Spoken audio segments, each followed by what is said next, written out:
to eat your mouth. Hi, everyone. Welcome to FRAC's Lobby Day Prep webinar in advance of the National Anti-Hunger Policy Conference. I'm Steve Hayward, FRAC's Communications Manager.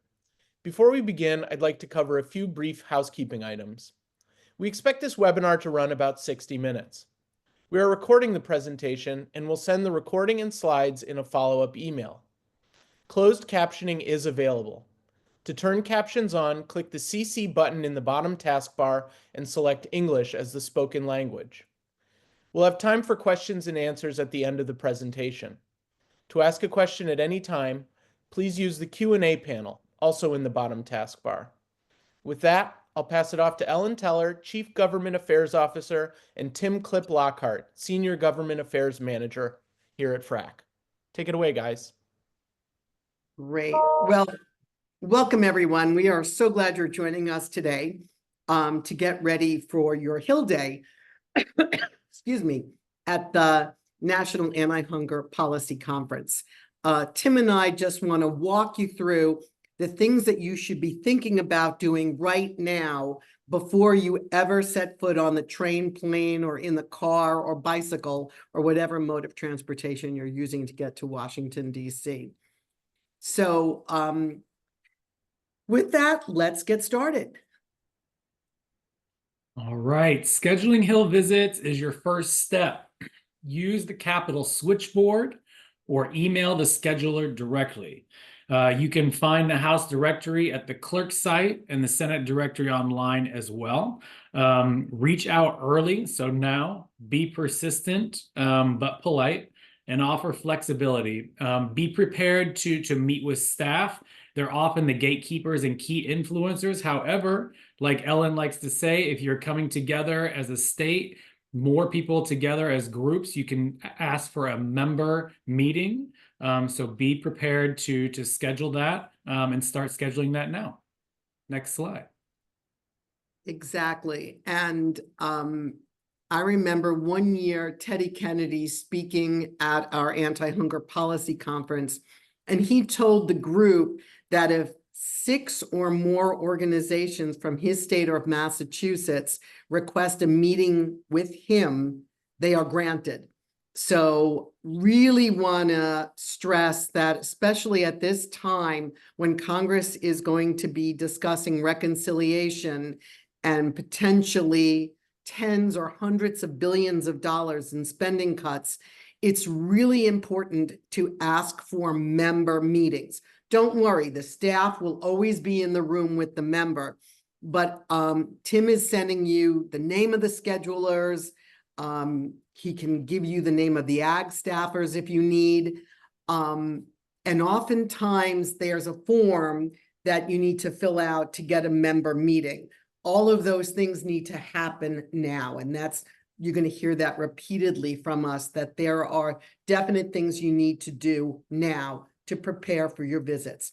And right from the start, let us both tell you that we both so enjoy helping folks interact and engage with their members of Congress. And in my nearly 40 years of advocacy on the federal nutrition programs, one of my favorite things is after someone comes out of their first lobby visit and they talk about, wow, he or she really listened to me and I had something to contribute.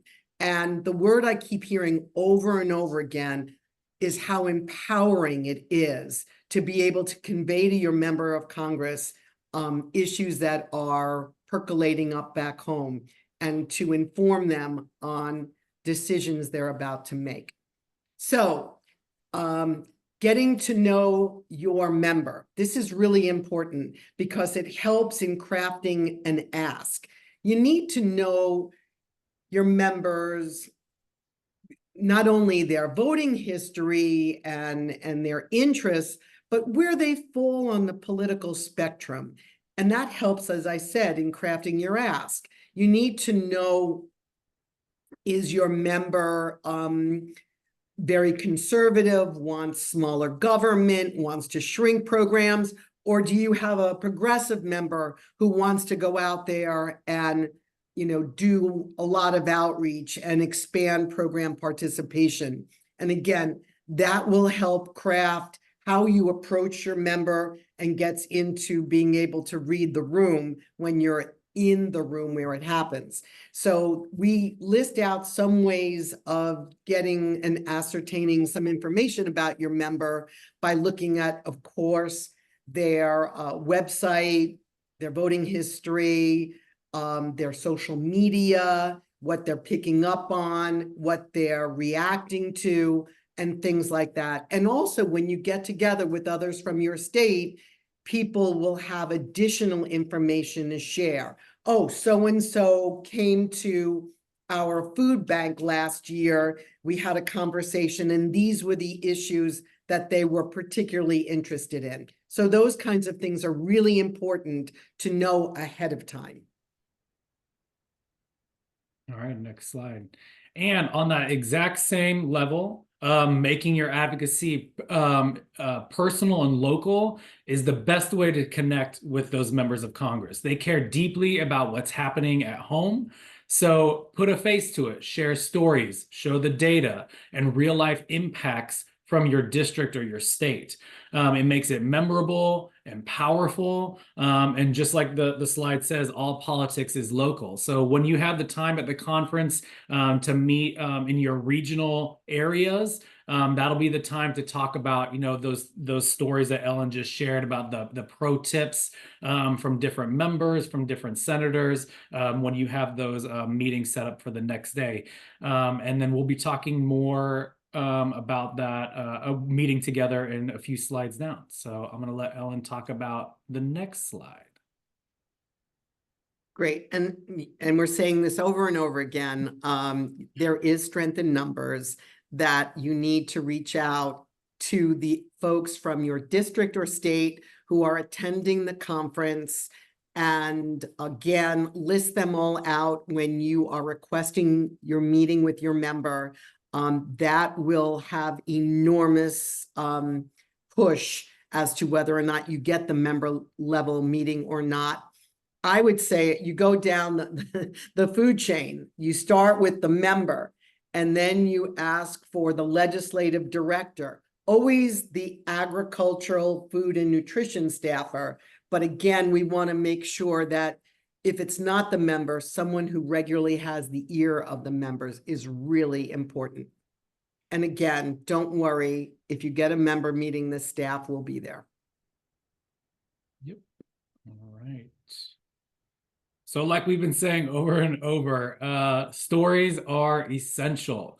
They humanize the message, share how federal nutrition programs go beyond food, how they support families, children, seniors, the economy.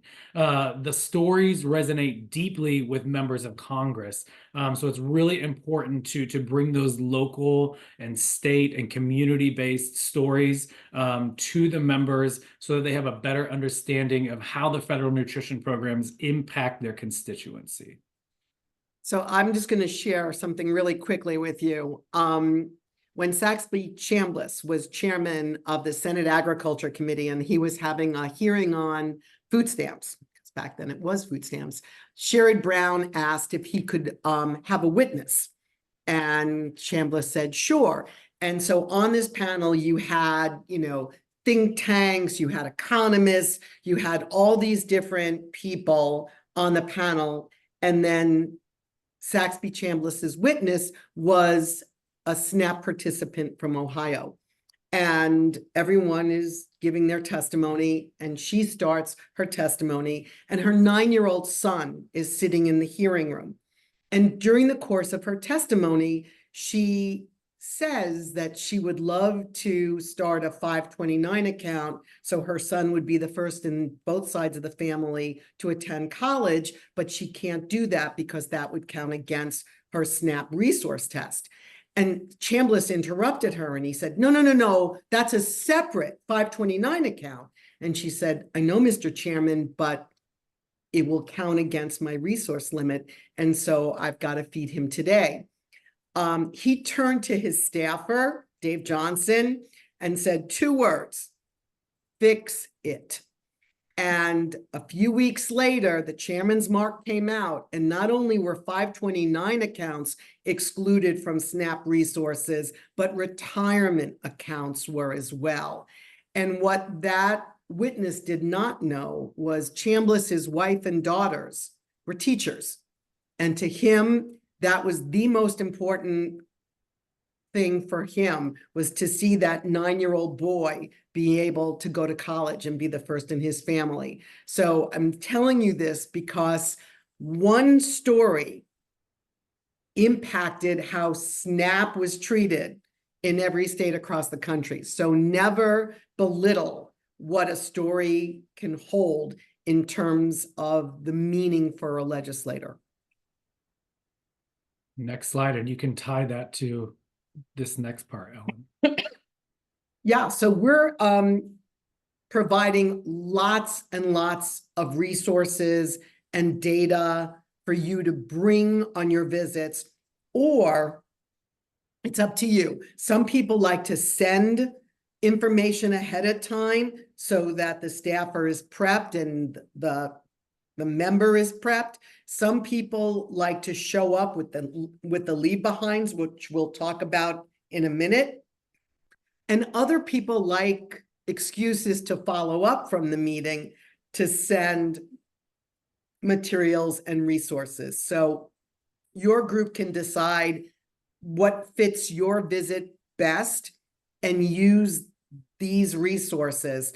I would say the second piece, the state-by-state fact sheets for SNAP, have been very, very popular, in addition to the CEP state fact sheets.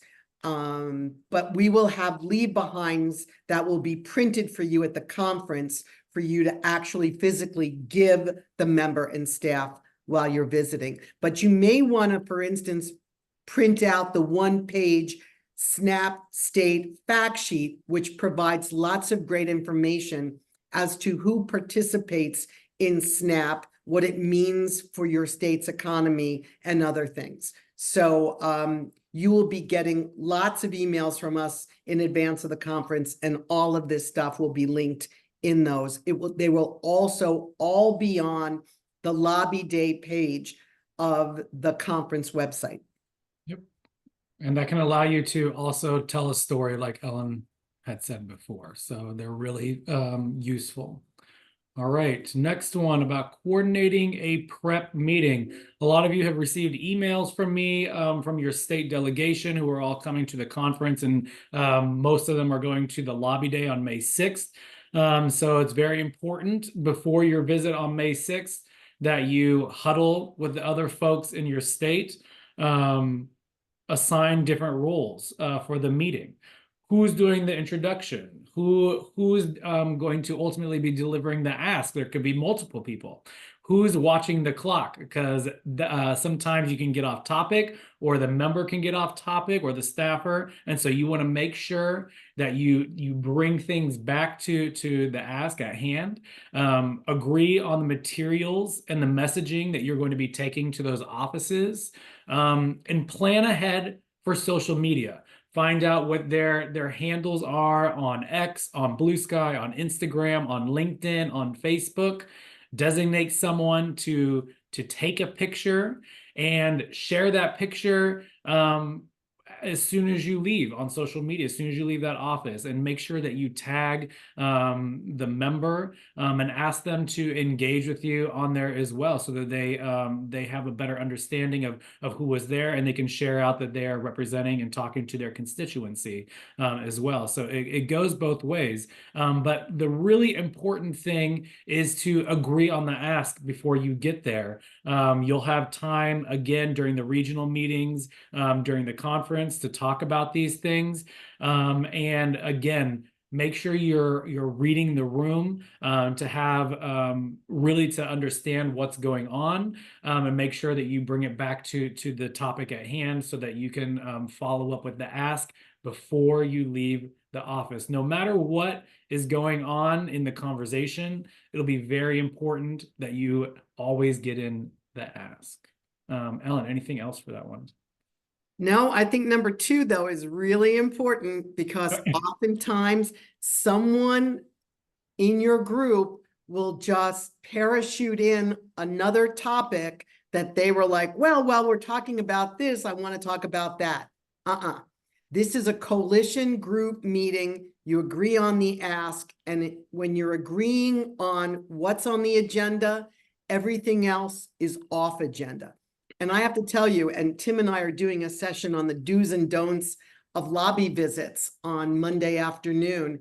And just last week, we had colleagues who went to a meeting which was billed as a one-on-one constituent group meeting.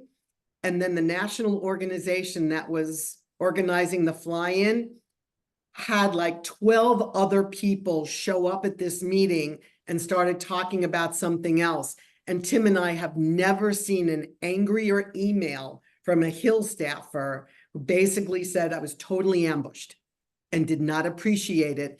And our colleagues had to go back in and sort of set the record straight that they had no idea these other people were descending on the meeting. So it's really important to agree on what's on the agenda and what is not on the agenda.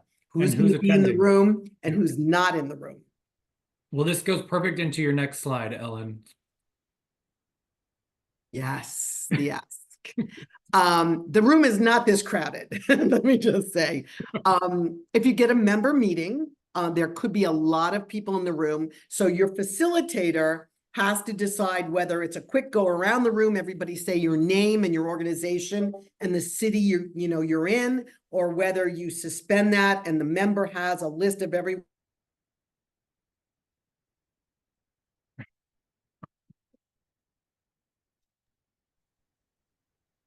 Did Ellen freeze for you, Tim? Yeah. Yeah, she froze for me too. All right. Well, just make sure that you are being specific about what you want, whether it's co-sponsoring a bill or protecting SNAP and school meals and reconciliation. Make sure they know what you're asking and that you'll follow up. Never leave a meeting without making an ask. And the important thing is, when you leave the office later, is that you follow up with an email asking them the same thing, thanking them for the time that they had spent, and that you thank them and continue with the ask, whether that is protecting SNAP and school meals and reconciliation, or co-sponsoring a marker bill that that their constituency would benefit from in the future. So, Ellen, I think you were just talking about an agenda. Yeah, I feel like Elsa from Frozen. Anyway, you're going to hear Tim and me say a lot, read the room. You got to make sure your ask is appropriate for the member who is in front of you. Sometimes you might have a very conservative member, and we're going to get to this slide later, where your ask has to be a very kind of low bar. And if you have someone in leadership or someone who's a champion on your programs or on our programs, you could really go full throttle and say, I want you to do a dear colleague. I want you to share that. I mean, you can get really creative in your ask, but read the room, know your member, get a feeling for what they're willing and how far they're willing to go for you. But you never leave a meeting without asking for something. And here comes the perfect part. Next slide. Practice your 60-second elevator pitch. Everyone in the group should be ready to reinforce the ask throughout the meeting. Be concise, persuasive, and repeat the ask at least twice, especially at the end before you thank them for their time and everything that they're doing for you. Be sure to ask at the end. There's going to be somebody watching the clock. There'll be a clock in all of those rooms, don't you worry. Just really quick, just so you're not frightened, there could be bells going off or rings, so don't be distracted by that. That's just some votes that are happening over in the Capitol.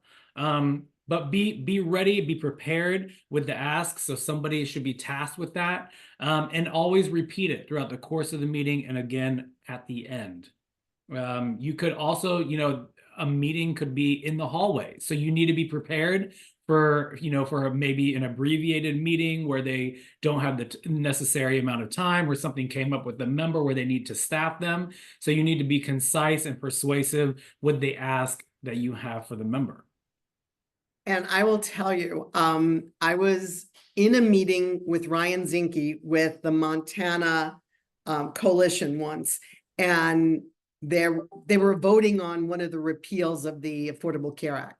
And Zinke was running in and out for votes. So when he finally got in, we noticed that there was a veterans group that were giving him an award. There was a farmer group, and there was us.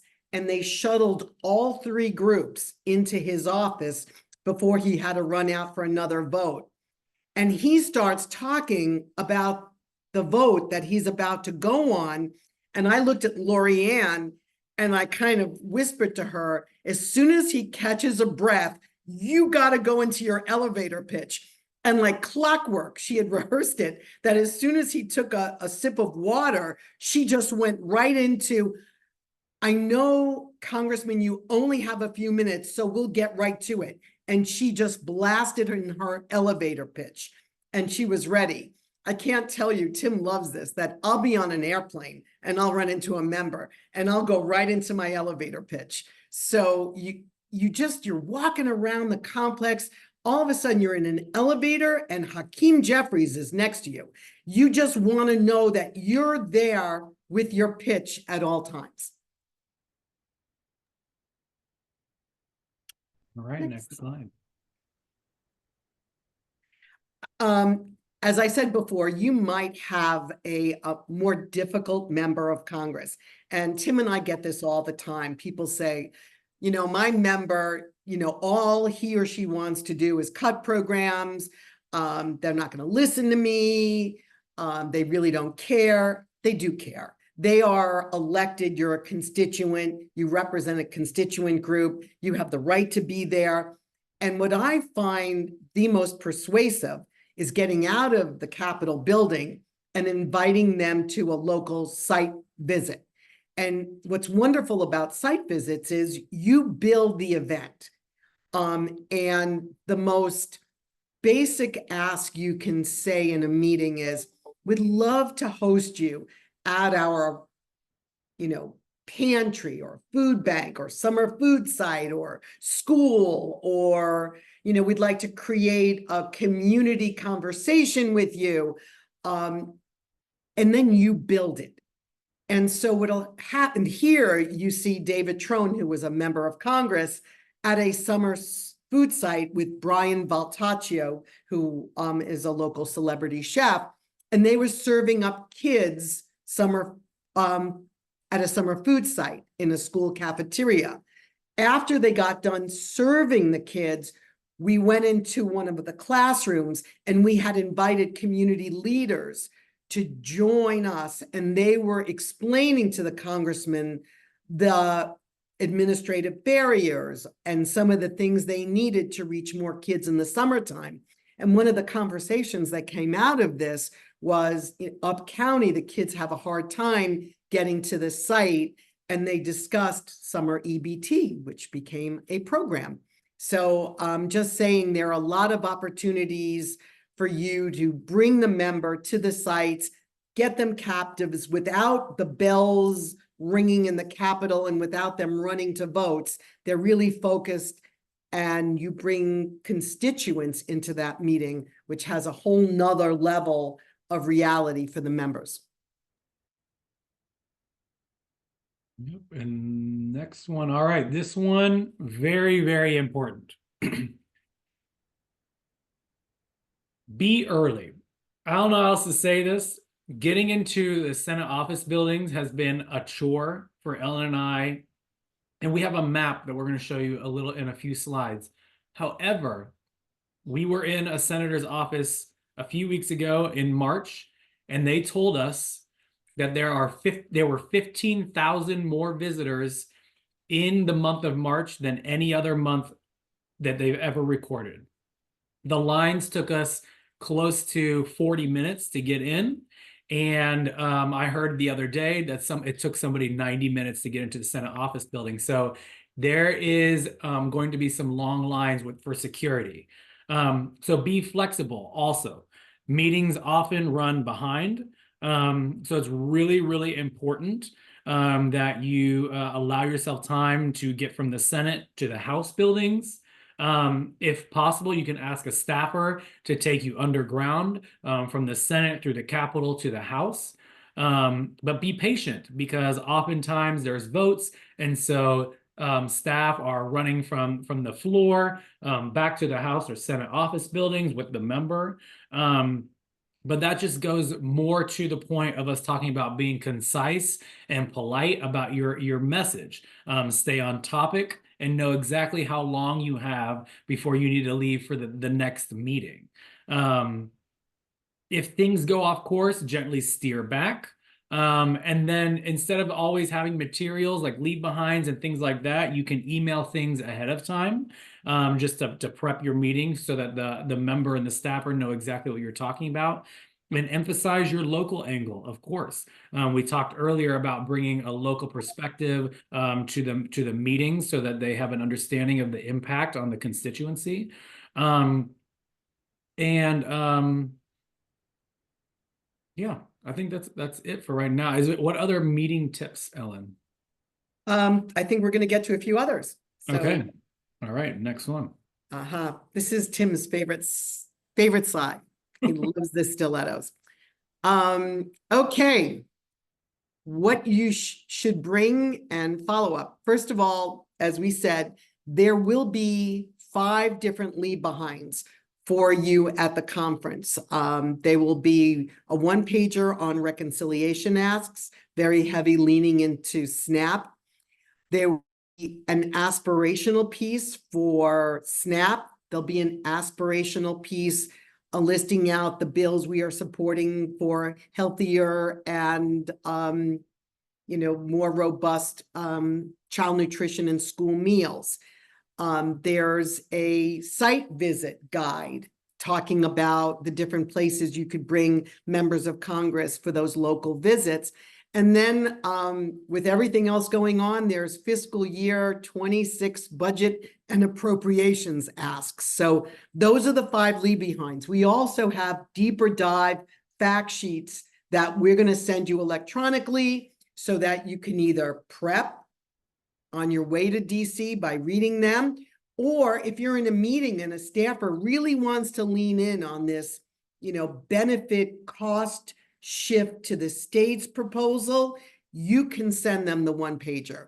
Or if they want to, talk about the Thrifty Food Plan, we've got a 1-pager on that. So whatever you need, we'll get you electronically so you can use as follow-up.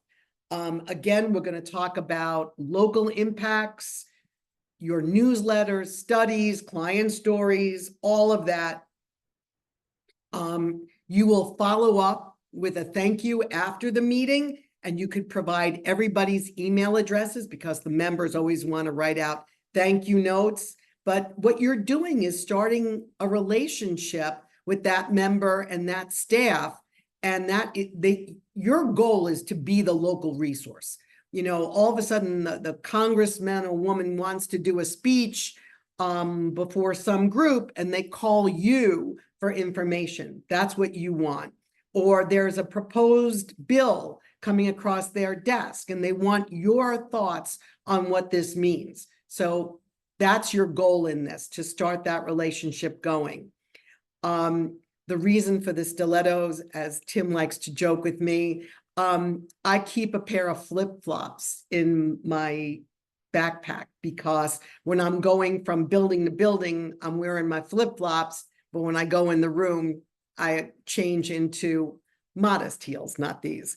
But you can also just find a pair of comfortable professional looking shoes that you can wear because you're going to get in your steps for the day. And Tim and I are going to show you the tips to avoid those long lines getting into the buildings. The bottom line is the Senate buildings front on Constitution Avenue and the House buildings front on Independence Avenue. you want to avoid the main entrances. And we're going to show you where the side entrances are, or the ones that aren't utilized as much. We will also point out which buildings have the cafeterias and other useful information for you. Oh gosh. And Tim's going to tell you where to get good frozen yogurt. Yes, but one thing, you will get in your steps. Pretty often, Elle and I get in somewhere between 10 and 20,000 steps a day on the hill. So be prepared to walk, especially if you're going between the house and the Senate, or the Senate and the House, because you will get a lot of steps in. So a good pro tip is to ask a staffer to take you underneath, to get you between the Senate and the House. Otherwise, security lines end up taking longer and going outside, etc. So it's a really good opportunity for you to have a little fun on the trains as well. So also think airport security. When you're planning to go up to the hill, do not bring your luggage. Leave it at the Omni and check it with the valet, or use Union Station storage. But you really don't want to be dragging your carry-on suitcase with you. Remember, no water going into the buildings. You could have your water bottle, but it has to be empty, just like airport security. So try to just expedite your way in much the same way you would do at the airport. Yep. All right, one last thing about meetings. Use hashtags like hashtag HungerPC25 and hashtag HandsOffSnap. Tag your member of Congress in posts. Social media 100% amplifies your message, and FRAC can also help amplify that message. Use Blue Sky, X, Instagram. LinkedIn is a really big one as well. Try to post during or right after your meeting. And again, encourage the member or staffer to engage online as well. Yeah. All right. Let's check out the Capitol complex. You know, we're going to get to your comments and questions in the chat, but there's some really great commentary in them. So I want to make sure we save time for that. And Laron, you're right. I have sent people to the Phoenix Park Hotel or the Washington Court Hotel to store their luggage there, so they don't have to, if they're going to the airport from the lobby day, you don't have to go all the way back to the Omni. You can just store it at the Hyatt Regency or any of the hills right there on Capitol Hill. And if you look at this map, and I don't know if we can make that any larger, Stephen, but and does my arrow work? Like there's the Capitol. No, we can't make it larger. You cannot. I cannot. Okay, can you, but you have the arrow, right? No, I don't. Well, do I? Is this moving? Yeah. Yes. Yep. Okay. So point to Union Station. That's where you're taking the red line where the M is. And then if you walk right down, no, not that street. Okay. Over another street to your right. To my right. Another one. There you go. Go straight down there. And then you're going to be between the Russell and Dirksen Senate buildings. Now, you can see Constitution Avenue. Stephen, go all to the left. Now go see where that blue thing is to the left of Russell Senate Office Building? Right there. That's the entrance you want to go in, not the one by the front door. There's a side entrance there. There's another entrance behind Dirksen, is another little blue area. And then all the way to the right at Hart, those are the entrances you want to go. You want to stay off of Constitution Avenue. The other thing we want to tell you, if you want to travel among these three buildings, you go to the basement level and there's tunnels there, and you could go back and forth as much as you want without having to go through security. As Ed Cooney used to say, you want to be like a groundhog for the day. As much as you can travel underground, the better. You save so much time. But as Tim keeps telling you, to get from, oh, don't worry, Jason, we're gonna send you the map. Yeah, you can also just like Google a map of Capitol Complex and it'll pop up better than this Yeah, map. but all of these things are going to be in the lobby page on the conference website. We're going to do that. Then when you hop over, go across the Capitol grounds, but before you go to the Capitol grounds, Steve, right, go up a little more, Stephen, to the right. That is the Senate Swamp right there. That is where our rally is going to be Tuesday morning. That is why we're telling you to make your Senate visits first. Go to the rally at 8:30, set your first meeting for like 9:30, and then just walk right over to those Senate buildings, go in the side entrances, and go visit your two senators, then walk across the east lawn of the Capitol, and then head over to the three House buildings. Same thing with the House. Stay off of Independence Avenue. See where that arrow is right now? There's an entrance there to the Rayburn building, not that one, the one, nope, the one on the side.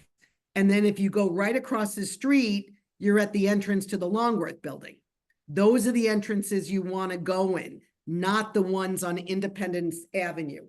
And in the Longworth building, there's a cafeteria that's open to the public. In the Dirksen building on the Senate side, that is open to the general public. Tim and I know where every outlet is in each of those cafeterias because everyone's charging up their phones and laptops. And then if you are in the Senate and you are there after 11 o'clock, I think 11:30 maybe, you can get frozen yogurt in the Senate Chef. I think they call it something else now, but it is on the ground level of Hart. So you have to, it's kind of a little tricky to navigate to get there, but you need to get to the ground level of Hart and Dirksen between those two buildings. And you will be able to have like a little, you can take a little break there. You can set up shop for a little bit or meet together. And you can get a little froyo or a little snack or a little coffee, a little pick me up. So it's good stuff.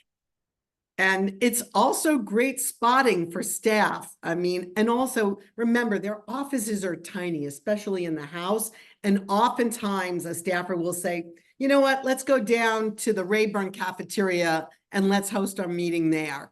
And once they're going to go downstairs and sit with you in the cafeteria, you get them for at least 30 minutes. Yeah. So it definitely gets you a longer meeting. All right, let's go to the next. Let's run it back. So a few key reminders. Stay nonpartisan. Work as a team. Agree again on the ask. And avoid internal conflict. Watch your time.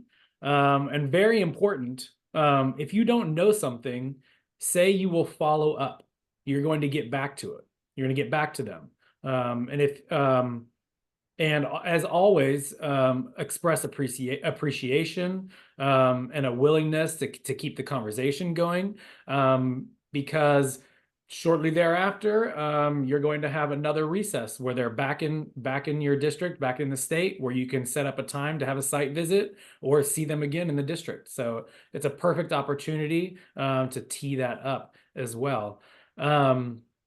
Oh my gosh, there was one thing I wanted to say and I forgot what it was. But yeah, this is just a little checklist of everything that we've gone over for the day. So, if you want a FRAC staffer in your meeting, please let me know. It could be Ellen, it could be me, it could be somebody from the SNAP team, it could be somebody from the child nutrition team. They all understand the impacts of the reconciliation cuts and how they will impact the constituencies where you are from, and how the different programs impact each other as well. So if you want somebody to just come sit there with you, maybe we can just sit in the back and listen to what's going on, a little intel sharing perhaps, or if they have some type of political question that you're unaware of, we can help out with that as well. So please use us as a resource whenever possible. We're there to help. And I think you can go to the next slide. Yeah. So to Tim's last point, I think it's really important to just be reassured. It is your meeting. You are the constituent group. You are the constituents. We respect that. But as Tim said, sometimes they say, well, what does the, ranking member think about this? Or what have you heard another? We can help with some of those questions, but we affectionately refer to ourselves in those meetings as potted plants. We only engage when asked and when you ask. So it is uniquely your visit. So, but we want to be as helpful as possible to you in your engagement with your members of Congress. And this slide is sending you to our action page. But we should also include in this, Tim, the conference lobby day link, because that's where all your resources are going to be. So before we send this out to the world, if we can, we should add that. Okay. All And right. now to your questions. I think All right. The first one, I think Steve is going to answer. Yeah, in the Q&A. Yeah. Yeah, so we are recording, and we will be sending a big follow-up email to everyone who registered in the coming week. I mean, I can probably get to it tomorrow. We'll see. But it will include all the links from this presentation. It will include the slides, the recording, everything that'll be up on YouTube probably later today. So look for that in your email. And thanks for coming. All right. Kurslin, in the chat, there should have been an email that you received yesterday to all participants from me. So if you have not received that, please email me and whatever state you are from, so that I can tag you in with that group. To the question and answer, there is uncertainty on what should be the meeting agendas due to fears of ruffling feathers in the current political climate. What is FRAC recommending to prioritize? Well, and this is where the read the room comes in. You are advocates. You are here to protect and strengthen the federal nutrition programs. You are going to walk into meetings with very conservative legislators who want to cut, gut, and weaken these programs and to shrink them. They will tell you that they are not Neanderthals, that they want to make sure that the programs are available to those that are truly needy. They just want to shrink the size of the programs. Your job is to tell them the impacts of these proposals, the unintended consequences. Tim and I have been on so many visits where people tell us, staffers and members, oh, we're not touching the child nutrition programs. We're only cutting SNAP. And it is our job to educate them, and you will get this at the conference, that if you cut families off of SNAP, the children in those households are no longer directly certified for free school meals. So not only have you now cut the link between the children in those SNAP households for automatically getting free school meals, but you're also making the administrative burden on school meal officers that much harder to go back to paper applications. So what you're doing is giving them really critical information that they may not understand. If you're not on a committee of jurisdiction, you might not know all the intricacies and the interrelationships among the different programs. That is your job, is to talk about the local impacts, what it means. Oh, you want to cut SNAP by that much? Well, in our town, there's one grocery store. And if that grocery store loses a lot of its SNAP funding base, they could close. The next available grocery store is 45 minutes away. My job is like 60 minutes in this direction, and the other grocery store is 45 minutes in that direction. Those are the kinds of personal stories and pieces that is your job to bring to, visibility to these members. Yeah, just like we had talked about, we have our state fact sheets. They tell a story of the economy and of health and veterans and older Americans. Use those as your basis, and then put a local spin on it so that you have a more tailored message at the end of the day. Ellen, many times our friend from New Mexico has passed a rep or a senator who are not from New Mexico. In those times, is it appropriate to hit them with a 30-second pitch to thank them for support of hunger issues, or request support for more hunger issues, or request support for hunger issues? You mean when I cornered Alan Boyd in the Atlanta on a flight from Atlanta, and he looked at me and he said, "Where is the closest emergency exit?" Yes, you are absolutely allowed to approach. I do not ever go to a member when they're eating.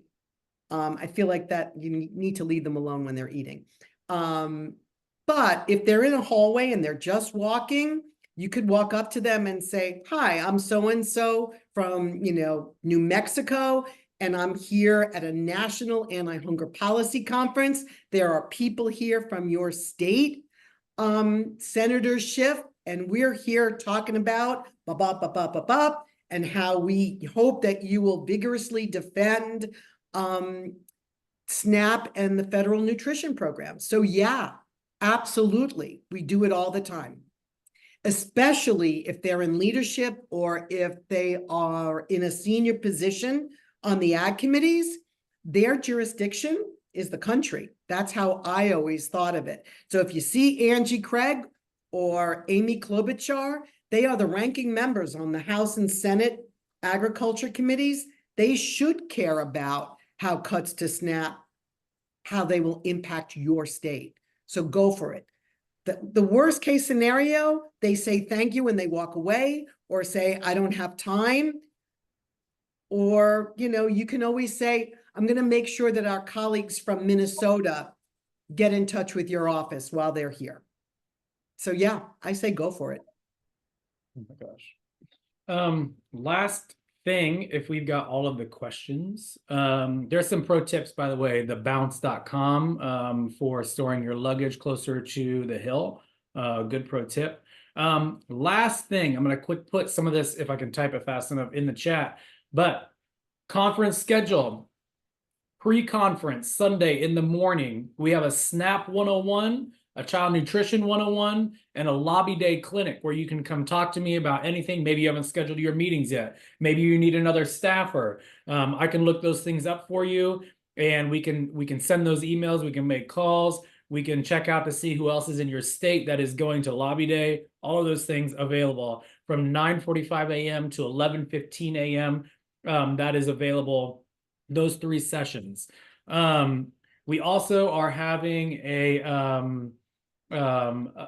mini plenary where we can talk about reconciliation, very important. Ellen will be moderating that. And then Ellen and I will also be doing another do's and don'ts of Lobby Day with a former staffer and a current staffer from 2 sides of the aisle.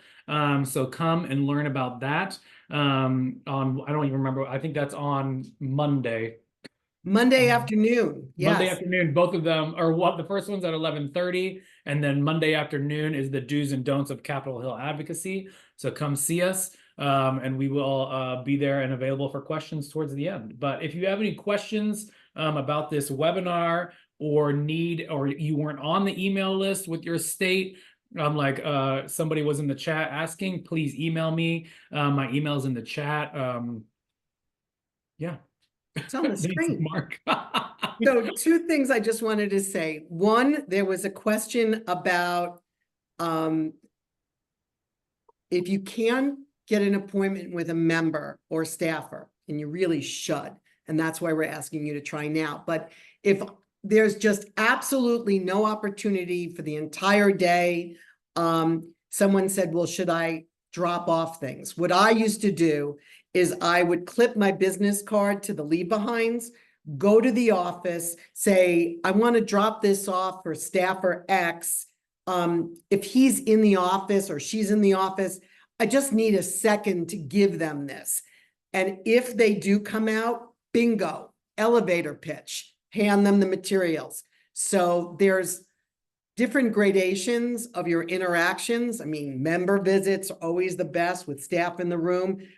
Legislative director and the ag staffer next, legislative correspondent next, drop off, hallway meeting. There's always an opportunity to share your advocacy, and you could follow up afterwards with a virtual call with everyone else who's there.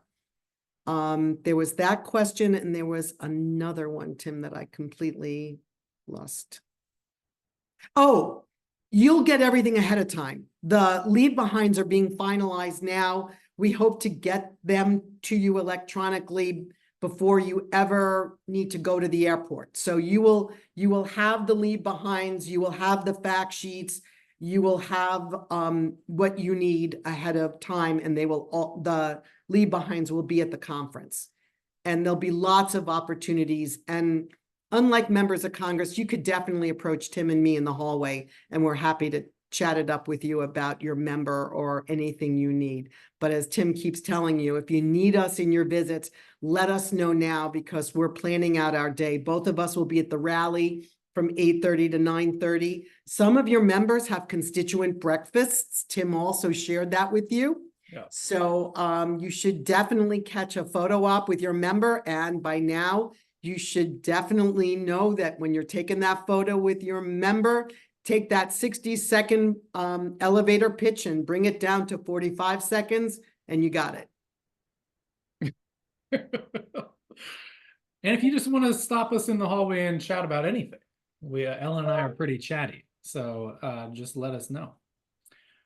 All right, this is great. Again, please let us know if you have questions or you can't get a hold of your office. We can help out and get you some other names or something like that. So if there isn't anything else, Ellen. Great, and thank you, Mark. The National CACFP Forum will be, as usual, co-hosting this conference with us. You'll have a lot of great colleagues who work on feeding children in center-based care and in family child care homes. These are the heart and soul of quality local child care. Especially in rural areas. They do great work. So please, I always tell people, do not sit with your colleagues at this conference. It is an incredible opportunity to interact with people from all across the country. And I remember telling my boss years ago, I think if we just kept feeding people in the ballroom and not have any speakers, people would say, this is the best conference I ever went to. Because it's all those conversations you have in the hallways, at meals, where you're sharing best practices. It's a wonderful opportunity, and it makes you feel and know that you are part of a movement, that despite everything that's going on in this very hectic and chaotic world around us, there are people in every congressional district in the country that are fighting to secure and protect and expand these programs. So hopefully you'll come back inspired and in need of a lot of good mojo. All right, I think we can close it out on that note. Thanks, everyone. And look out for that follow-up email. And thanks so much for coming. Thank you. Thank you, everybody. See you soon.